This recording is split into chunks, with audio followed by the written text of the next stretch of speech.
Good morning and welcome everyone to today's day of the Resilience Finance Days focused on the Caribbean. We already had another day yesterday focusing on Latin America, which turned out to be very well perceived and successful. And I hope we will have the same outcomes today. And to do so, we actually prepared a very informative and yet also entertaining program. We will start in a few minutes with the first session, Scaling Resilience for the Most Vulnerable, where I'll be joined by Camila Fernandez Silva from the Race to Resilience, high-level climate champions, and also Luca Torre from GABA Capital, one of the co-founders of Scale for Resilience, will be joining. I'm very much looking forward to that. We will then have short 5-minute breaks between the sessions and then directly dive into a more experience-based exchange. Christoph Jungfleisch will be joined by Tina Livingston from COK Sodality from Jamaica. They'll be speaking on how to integrate a climate risk management system in a financial institution. So it's really first-hand experiences here. Then after another short break, we will have a session which is more research focused, which plays a very important role for Scale for Resilience. So really applied research will be moderated by Marta Juste from GABA Capital, and she will be joined by Cara Forster from the Social Performance Task Force, and Davide Forcella, also an old friend, who's the director of the Just Institute. And then we come to the final session where I'll be joined by Nayatha Tait. She's private sector innovation consultant at IDB Lab. And there we will have some very interesting announcements for everyone, because the Eco-Micro program, which will be also explained in detail what it is, but I assume some might know it, will actually be joining Scale for Resilience, and that will also entail very interesting opportunities for everyone in the Caribbean region. And with that, I welcome everyone to this day. My name is Hannes. I'm coordinator of Scale for Resilience. And before diving into the actual session, I would also really thank our supporters. First of all, CIAD and CJIAR. They're also founding members of Scale for Resilience. I just mentioned the Eco-Micro program from IDB Lab. They also supported us. Thank you for that. And the Social Performance Task Force and Cerise, and also the Race to Resilience. Thank you also to our media partners, the RedCamif, RedCom in Costa Rica, and Pro Desarrollo, biggest microfinance network in Mexico. Before diving now into the session, I would like to give you a bit of background on what Scale for Resilience actually is, because it might be that some are not yet familiar with our initiative, and we definitely hope to change that over the course of the day. And yes, hopefully leave this event with many like-minded institutions. And maybe we find a couple of new members on the way, which we are very much looking forward to. So Scale for Resilience was set up by Yapo Solutions, CJIAR, and GABA Capital. And the goal of our initiative, which is really a community of practice, is to make 3 million vulnerable populations more resilient until 2030. Why until 2030? That is the decade of climate action, especially postulated by the UNFCCC. We are part of the UNFCCC Race to Resilience. I will not dive too deep into here, but it's a very, very good support. It helps us a lot also to gain visibility and a mutual beneficial cooperation, on which Camila, who will be joining for the next session, will be speaking a bit more and more in detail. But now to Scale for Resilience. I mentioned that we are aiming to make 3 million vulnerable populations, like smallholder farmers, for example, more resilient by 2030. That's the one part of our mission.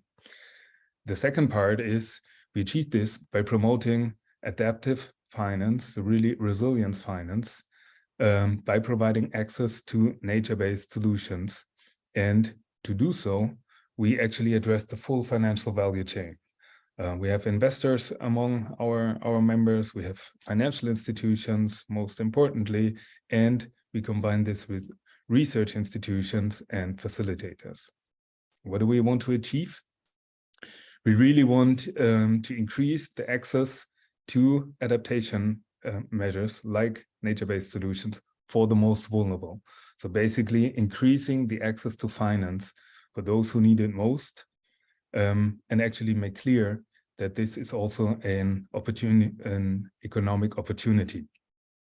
The second part is really to enable the conditions along the financial value chain to create the mechanisms. So really the financial flows from investors investing into financial institutions and financial institutions supporting end clients by handing out loans for nature-based solutions.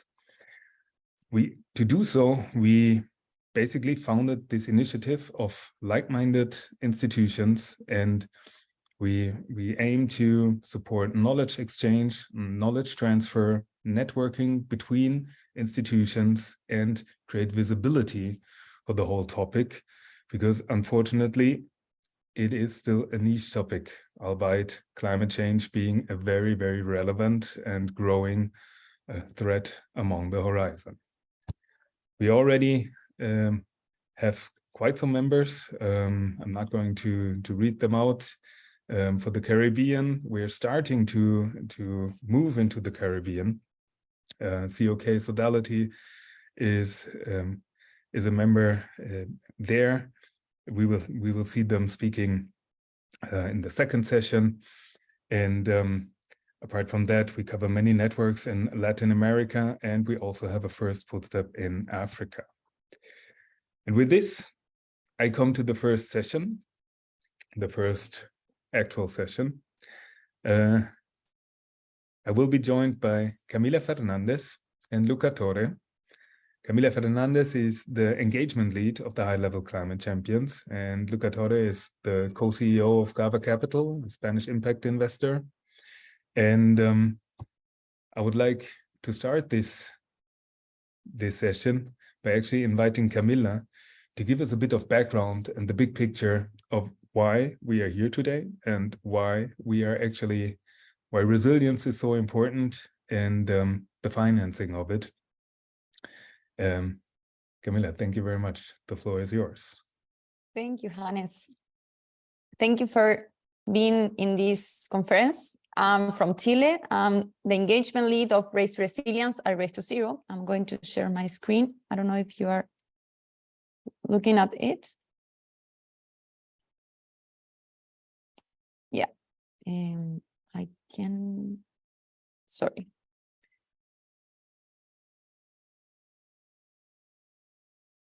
Well, I'm the engagement lead of Race to Resilience and Race to Zero in Latin America and the Caribbean.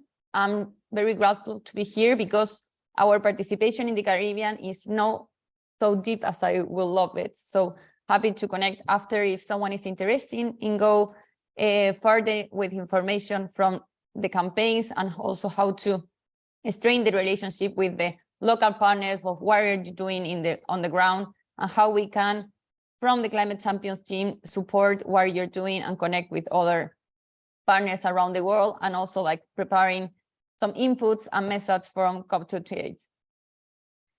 What is Race to Resilience? And also I want to explain a little bit what the Climate Champions team are. In the Paris Agreement, the open for the private sector was mainly from the Global Action Agenda and the Market Partnership, where we have like 7 thematic areas, and one of them is resilience. And we coordinate the different actions that the non-state actors are doing. And in COP26, after the Climate Ambition Alliance that was in COP25, where we create this global campaign to reach net zero. In COP26 in 2020 start Race to Zero. That was a non-state actor campaign that was the umbrella of the different initiatives that was happening to reach net zero. And in 2021, we create this sister campaign that aimed to achieve resilience for 4 million of people of groups and communities who are more vulnerable, mainly in 3 main sectors: is coastal zones, rural, and urban. What is the vision of this? And is in by 2050 to live in a world where all communities thrive in the face of multiple risks and uncertainty posed by climate change. We have to act now, and this goal of this campaign is to reach this resilience in 2030, as Hannes says. What is the context of this? And a lot of people is exposed now to different hazards that we have to start creating the mechanisms, the attributes, and the initiative to start building this resilience now, because there people are facing this hazard right now, and we can't wait to be net zero in 2050. So we mapped this, well, we took what everything of the experts have been doing about like how the population are exposed to these different hazards and what are the initiatives that are building resilience, are working with the community, because this needs a lot of planning, preparation, creating the capacity building, a lot of awareness to also like how we communicate resilience, how we scale resilience, how we create the data to resilience. So these campaigns aim to promote and scale and also like connect and articulate what is happening in resilience around the world, to put it in a whole campaign as an umbrella for communicate and arise the message, for mobilize not only finance, but also include the participation of the population that exposed to this hazard. What are the metric frameworks? And it's very interesting. We have like a secretariat that is from a university in Chile called CR2, that start working with the different partners that this campaign contains to start thinking and to start preparing which are the main attributes that we have to achieve when we talk about resilience. And how we measure resilience is not also a standard that we can be comparing from one partner to another. For example, if we have Extreme Heat Alliance that is working with the hazard of extreme heat in different cities, how, for example, we measure and we compare with 20 by 20, this campaign that want to restore 30 million of hectares in Latin America. So how we build resilience, how we also like spread this and doing in mainstream, not only in the individuals that are more vulnerable, so how we create companies, regions, cities, and natural system more resilience. So we create different systems regarding what market partnerships have built, and we build the last year the Sharm el-Sheikh adaptation agenda, where we define 30 outcomes for 2030, like narrative, what we want to achieve in 2030 regarding these different systems. I'm going to go further on that in the next slide. But what I want to communicate here is like how the different attributes that we can incorporate are replicable in different initiatives, but probably we haven't talked about it. And when we start promoting, like this initiative is working in planning and preparedness, is easier to mobilize and to create the data and to create the narrative, and also like how to promote and create the instrumental to mobilize finance and to scale what these initiatives are doing in planning and preparedness, and how you also connect with other partners that do it the same, probably in a different context or in different regions. So this campaign acts as a platform to connect and to articulate all the needs and all the things that are happening to build this resilience for achieve this goal. We have 36 partners so far. And the interesting thing is that, as I mentioned, we have different partners. Well, we have agriculture 1.5, water resilience, water seal mandate that are or resilience spheres that are for companies. We have 20 by 20, scale for resilience, for example, that are working mainly in the land, also evergreen. And we have, for example, Coalition for Climate Resilience Investment, Insure Resilience Global Partnership that are working with financial institutions. So we create this ecosystem and a community where we really want to achieve this radical collaboration, because also we have who are the leaders in the territory. We have cities and regions. So our theory of change is with this community, with this articulation, with these attributes created, we can create a massive change and a radical collaboration where we can promote and scale resilience. We have a really gap here, mobilized financing. This is, I took from a Scale for Resilience, and we just designate 5% of the climate finance to adaptation. Why this happened? And some of the reasons that we have been considering is, well, we need to increase the awareness, and I'm so glad that we are having this webinar to promote what you're doing, one of our partners here in the Caribbean, and also like what is building resilience. I think there is still a lot to create in the awareness and the knowledge, and what resilience means in not only for community, it is also for the supply chains, the connection between different territories with company, with financial institutions. At the end is everything really involved. So we have to develop clear metric and assessment tool, also a lot of data to start reducing the risk that probably is a barrier for financial institutions, and create parallel policy and regulation that promote this resilience, and also like how we included this in NDC is part of the work that we are promoting toward COP28 and as agenda. How to start is difficult to say. What we create the last year, and we are promoting it now, and we are looking now how to implement, who are the owners of these different outcomes. And I just took two for examples. We, in the market partnership, we define 6 different systems. Food security and agriculture system is one of them, and water and natural system is another. And I took this because I think reflects a lot of the systems that are more vulnerable in the Caribbean. So we have these different outcomes of what we want to achieve, and what we're mapping now is who are now starting in create the conditions, the awareness, the preparation to achieve these different outcomes. So how we can map in, and with the connection and also with the articulation, and also to promote it to COP28, we can try to scale and reach it in different territories. So we are doing this mapping not only for the Caribbean, not only for Latin America, but also for Africa, MENA, and South Asia. So how we include all the regions in the delivery of this agenda. One example of our collaboration and how the Climate Champions works, we work really close with RMI, and RMI have a Caribbean Resilience Fund in your territory. And what they want to achieve is create the resilience in the distributed and access for energy. Try to mobilize the resources from fossil fuels or different energy that is not creating the resilience, and mobilize for a cleaner and healthy future for all.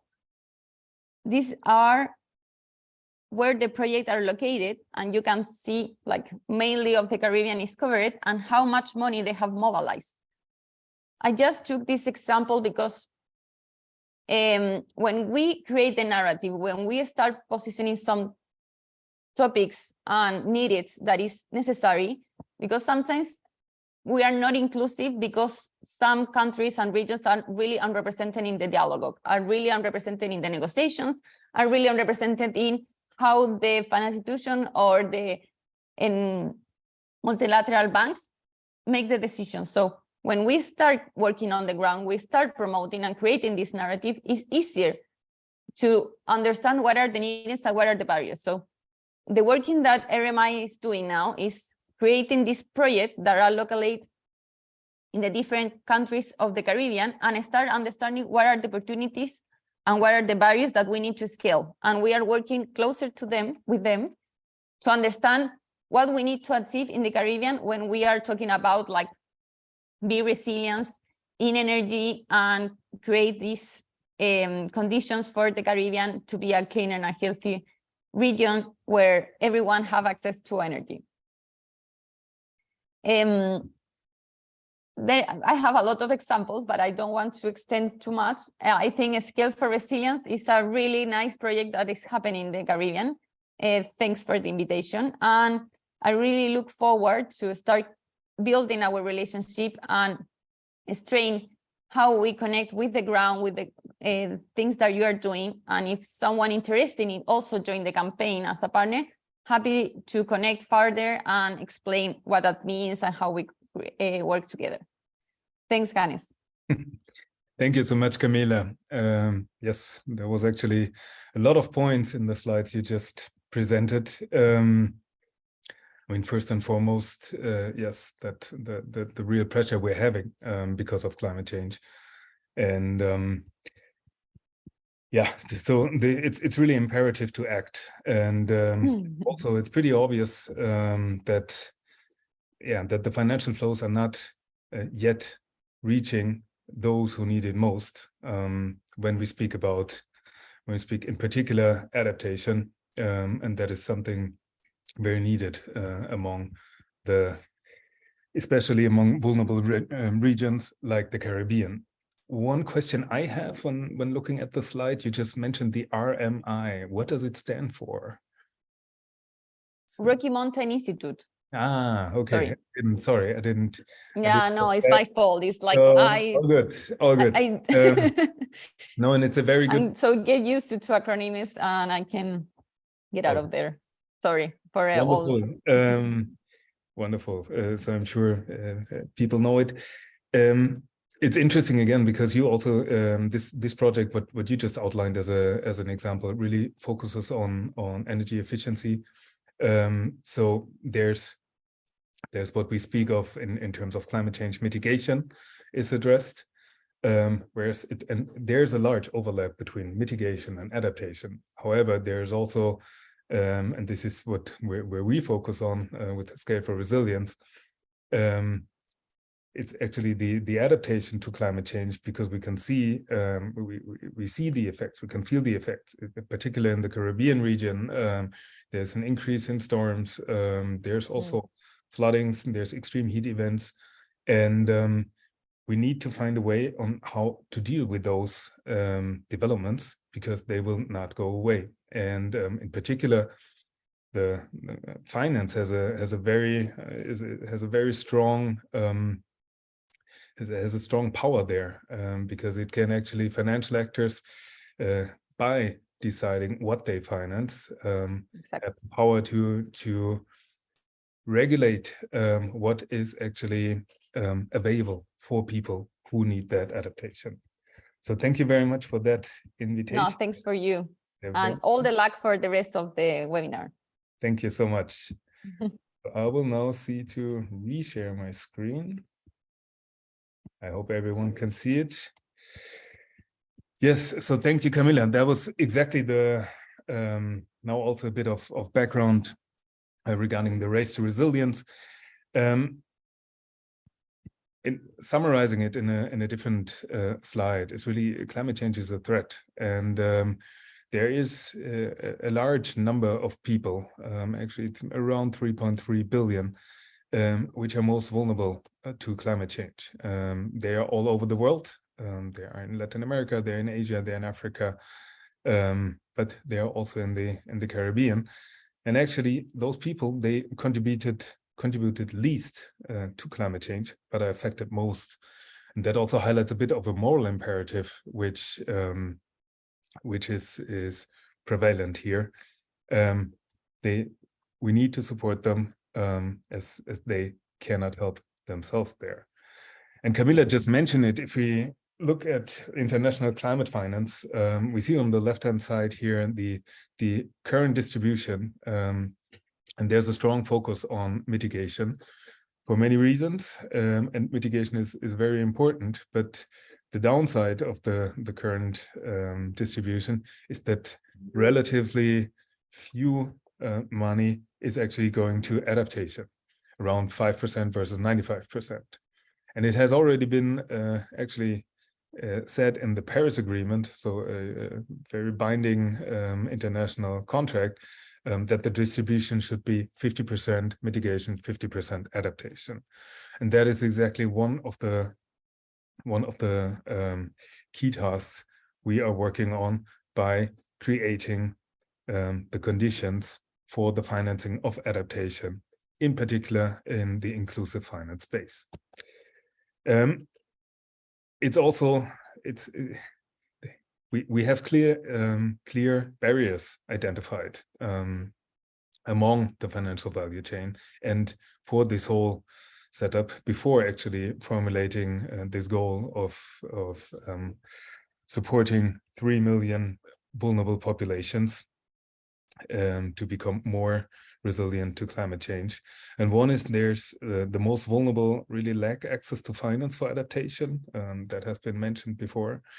But there is also, that's the second one, financial institutions don't necessarily know about the issue. It is still a niche topic, and oftentimes they also lack the capacity to really cater to these services. So it's could be that that people don't know about it, or they just don't know how to really do it. And that's also connected with the capacity part, that there's no consistent framework for adaptation finance established so far. And that affects, again, the full financial value chain. So I mentioned again, investors to financial institutions, to the most vulnerable. And what we try is to really address these barriers with a community of practice, sharing knowledge, and also providing a way forward on how that exchange and that financial flow among the financial value chain can work. And this is actually what you see when I show here the slide of our ecosystem. We have on the left-hand side, we have academia and facilitators providing data, providing research, for example, and also digital tools, which are important in that context because they help to actually externalize the knowledge on the many influencing factors that are involved when we speak about climate risks and how to integrate them into financial operations. And so therefore we promote the use of them in order to help investors as well as financial institutions to understand the productive reality of people and really have decision support there, where to finance what. And the outcome can then actually be resilience finance for the most vulnerable. This is an example how that can look in action. You see on the left-hand side a loan officer from a microfinance institution. The example is taken from Senegal, so it's a bit out of context, but how it works is actually the same. And she basically has a client declaration, integrates it, taps it into a tablet, and then basically she receives a credit analysis, which includes climate risks. Based on that information, that that the institution knows which risk this particular client is exposed to, they can finance adaptation measures. For example, an irrigation system, a drip irrigation system, which of course, on the one hand side, increases productivity. So there's a real, a business case in there as well. So the person gets more productive, has a higher harvest, and in case of an extreme weather event, of course, when we speak of an irrigation system, it's more extreme heat events or droughts that can be addressed. He or she is more resilient. And this is exactly what we want to achieve, the financing for such adaptation measures. And why financial institutions? Because financial institutions, I briefly mentioned it before, they can really be agents of change. They're close to their people. They are in regular contact with the communities they are serving, and if they really finance nature-based solutions, they create a lot of additional value. Says you can generate up to $10 worth of benefits for every dollar invested. And that again increases the productivity and resilience of the end clients, which on the other hand also resemble the portfolio of a given institution. So it's not only that they increase productivity, but they also help by helping most vulnerable populations themselves by building up a more resilient portfolio. And this is what we focus on in Scale for Resilience. I mentioned we've been active in Latin America. Now I would like to hand the word to Luca from GABA Capital, because I've been speaking, but I'm more on the side of Scale for Resilience and YAPO Solutions, and it will be very interesting to hear now an actual investor. GABA Capital is a Spanish impact investor, co-founder of Scale for Resilience, to hear your view on the initiative and also upcoming opportunities, how you actually put this ecosystem into action, in particular in the Caribbean. Luca, thank you. Hannes, thank you very much for the introduction, and this is going to be a terrific opportunity to really share knowledge and more information around something which is really important, which is really adaptation finance is going to be, I think, a very important aspect of financial inclusion over the next few years. And I would like to highlight 2 points from what you said. The first one is that microfinance institutions, and I guess there is a number of you in the audience, you are really part of the solution. Why I'm saying that? Because I think you do play a very major role in ensuring that vulnerable people will start adopting some of those climate solutions that make them more resilient. You are the one that speak to those vulnerable clients really on a daily basis. So this is certainly, you do play a very important role. On the other side, as Hannes said, this kind of financing can be an extremely attractive market opportunity. It's a very interesting market. I've been in I started the presentation, but I've been working in financial inclusion and microfinance for the past almost 20 years of my career, and I've really seen how this this kind of adaptation finance is becoming increasingly important for your clients.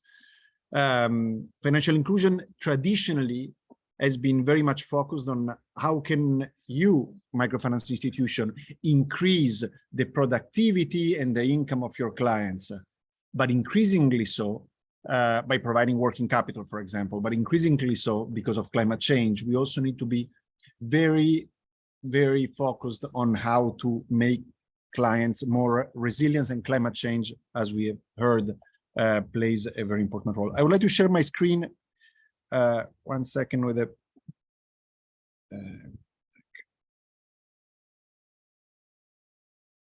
here we go.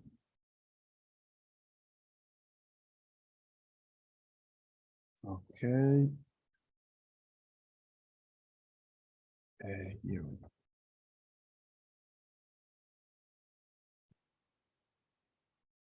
Okay.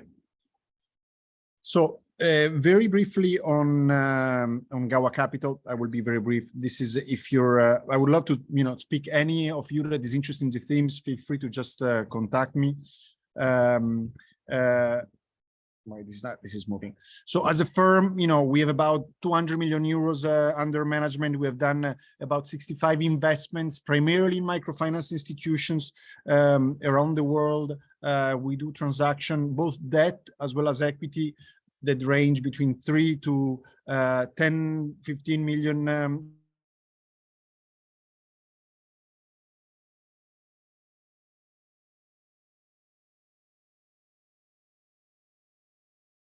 million euros. We have achieved some substantial, not only financial returns, but also social impact. Technical assistance can be very relevant, so we can help you. We can help you with we can help microfinance institution not only with investments, but we can help also with technical assistance. We are currently finalizing investing a fund called Uruma, which was focusing on how help farmers increasing their productivity. And basically, we have been investing in microfinance institutions around the world. We haven't done any transaction in the Caribbean yet, but we would love to do so. So again, feel free to reach me out. But Uruma was basically investing in microfinance institutions that either were going to provide services to farmers, or that they were already doing it. They were already providing services to farmers. And also we have been providing technical assistance as well to help a microfinance institution launch a new agricultural finance product, for example.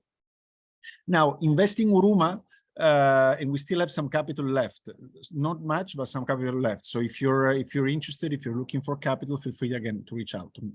But investing Uruma, we realize that farmers are not only, I was saying before, are not only concerned about increasing their income, but they're really increasingly concerned about the volatility of that income. And so that's why we launched Quali. Quali really aims at, addressing some of those issues, big challenges that we see on an everyday basis, and vulnerable communities see on an everyday basis, which is really, heat waves, water scarcities, floods, and droughts.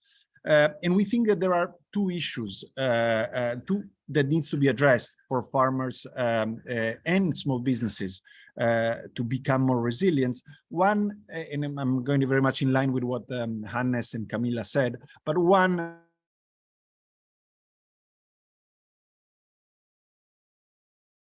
was mentioning, and also needs to have access to financing to purchase those kind of solutions. And so that's the solution that we do offer. Quali is a 300 million euro fund. We should be able to start deploying capital by year end. We expect the first closing by year end. But basically, Quali will be investing in financial institutions, such as, microfinance institutions, of course, but also banks, SME lending, cooperatives, fintech. But we'll also be investing in climate technology solutions. So the same, for example, talking about water management, the same producers of drip irrigation, for example, or biodigesters, et cetera, et cetera, et cetera. And we're trying to find synergies between financial institutions and the climate solution provider. But most importantly, as I said, we have already 12 million euros of technical assistance, so we can come to you, microfinance institution, and help you implementing an adaptation finance program, and we can pay for it. We can send you a consultant that can help you building a product, adapting your risk management system, train your people. And of course, we do expect a return, and the net result of our work will be, of course, that we expect to invest in about 25 institutions, and they will be transformed to become more climate ready. And we expect to support 500,000 small farmers and SMEs, and also this solution will also have a lot of co-benefits in terms of mitigation. So we expect more than 22 million tons of CO2 to be reduced. And also we expect a financial return, of course, on the fund, which is expected to be around 10%. Briefly, and then I'll stop there, we'll make 70% of the investment in financial institutions, about 30% in climate solutions. 70% will be senior debt, and 30% will be equity, and 70% will be invested in Latin America, including the Caribbean, of course. and 30% will be invested in India. I don't have the time now to walk you through, but there is actually a potential South-South collaboration that could be very powerful and synergistic. And the fund is, I won't go through all the details, but I think it's important to mention that this new fund is supported by the Spanish cooperation, AECID, is supported by European Commission and also by the Green Climate Fund. We do have, given that social and environmental impact is very important for us, we do have a system that will allow us to really report and measure and manage as well. So we want to work with microfinance institutions during the life of the investment to improve them and to make them becoming more climate ready. I'll stop here, and Hannes, the floor is yours. Thank you very much for your attention. Well, thank you very much, Luca. And yes, I think the Koali Fund is really is a wonderful example, and obviously also geared towards the Caribbean. But it's also a wonderful example on the financing structure that really takes into account climate change adaptation in the requirements for investments. And it's exactly this what we need more. Let me briefly reshare my screen. Here we are. So it is exactly these investments that we need, and we are, sorry, no, I jumped.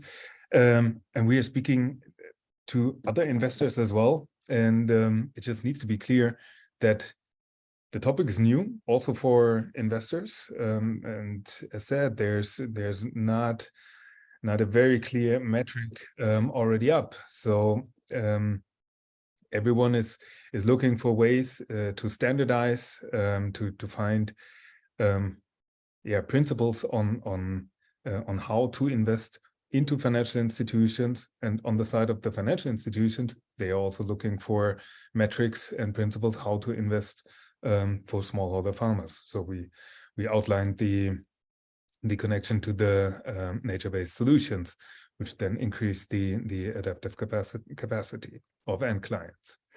And this is exactly what we try as an initiative to address. We're speaking with other investors, we're speaking to financial institutions, and we are also speaking to high-level events to gain general visibility for the whole topic. So we really want to grow the initiative, make it a meaningful community of practice.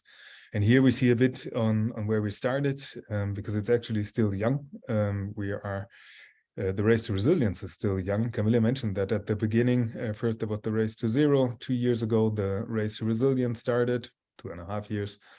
And we actually were among the first 25 initiatives that engaged in the race to resilience. And then we have done a lot externally and internally in terms of knowledge exchange, knowledge transfer. There have been the COP conferences where we participated. There have been own events. There have been webinar series for our members, with our members. We are now currently participating in the first conference we're having. And of course, we are already working on actually being at COP28 and also having there a meaningful impact and create visibility for the topic of resilience finance for the most vulnerable. I would like to highlight a few activities which we are doing as an initiative. One of them is, for example, Women in Resilience Finance, which we started more or less at the beginning of the year. And we started off with a informal coffee chat for really women in resilience finance. The coffee chats are very exclusive here, so that there's an inclusive space.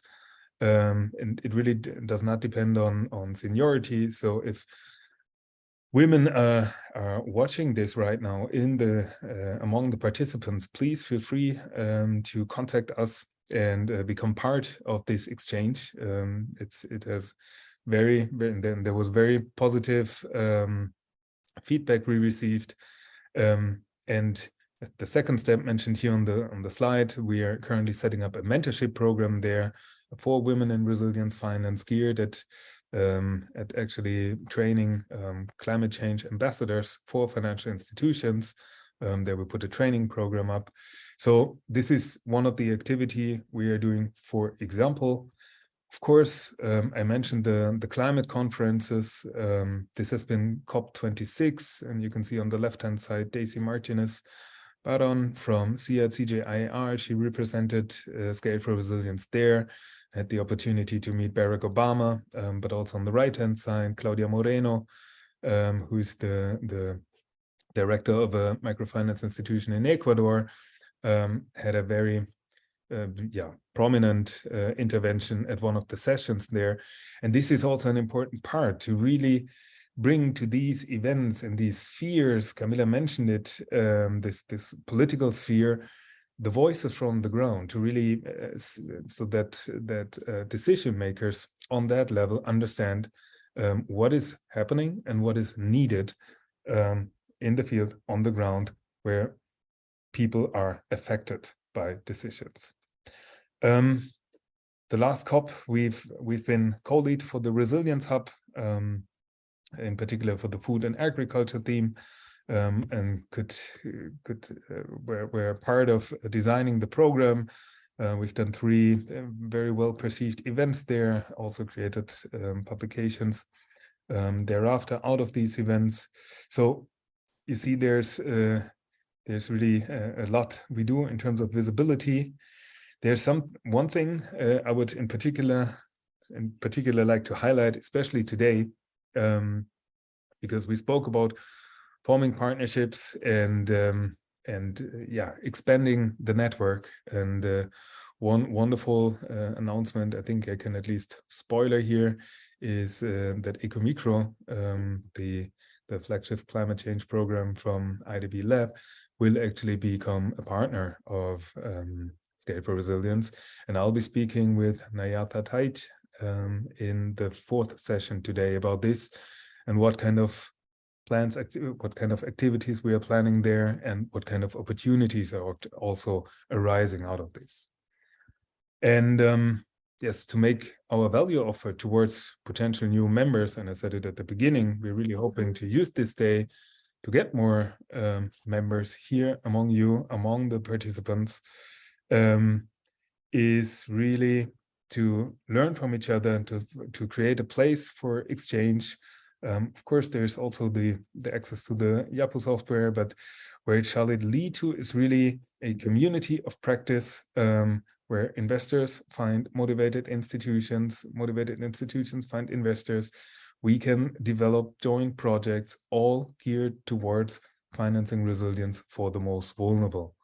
And yes, of course, there's visibility and member promotion is one thing we can do on behalf of the initiative.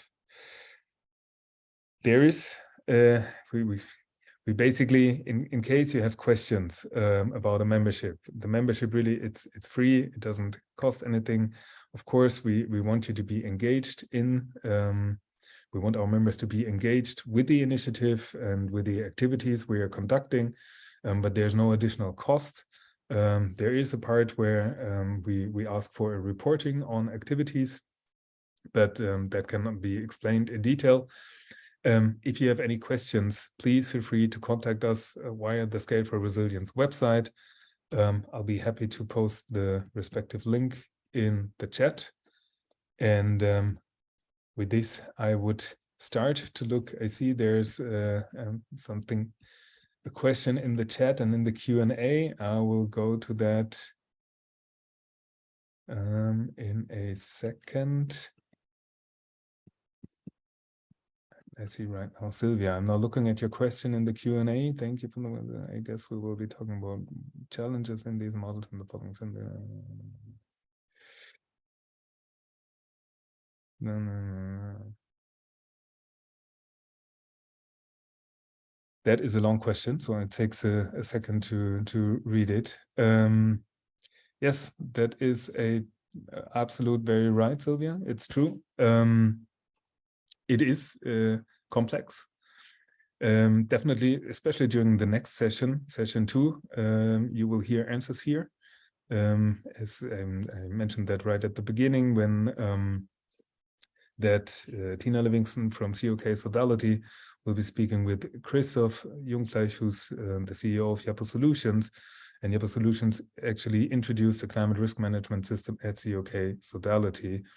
And there we can see a lot of, we can hear experiences, and a lot of these topics that you're mentioning here, Sylvia, will be picked up. I hope that is sufficient.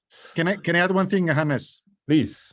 I think that question is spot on. I think we are asking clients to change the way they do things, like, farmers, installing irrigation systems or changing the way they cultivate their lands, and they are taking often a risk because they've never done that before.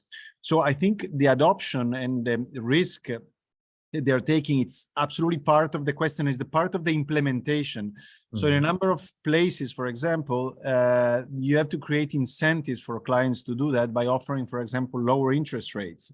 And we all need to try and find mechanisms to foster adoption and to provide the right incentives. At Gawa Capital in Quali, for example, that's part of the technical, what the technical assistance is going to be playing, right? So that's donation money that can really help building some of those incentives. I think that's absolutely a very, very critical part of the challenge, really.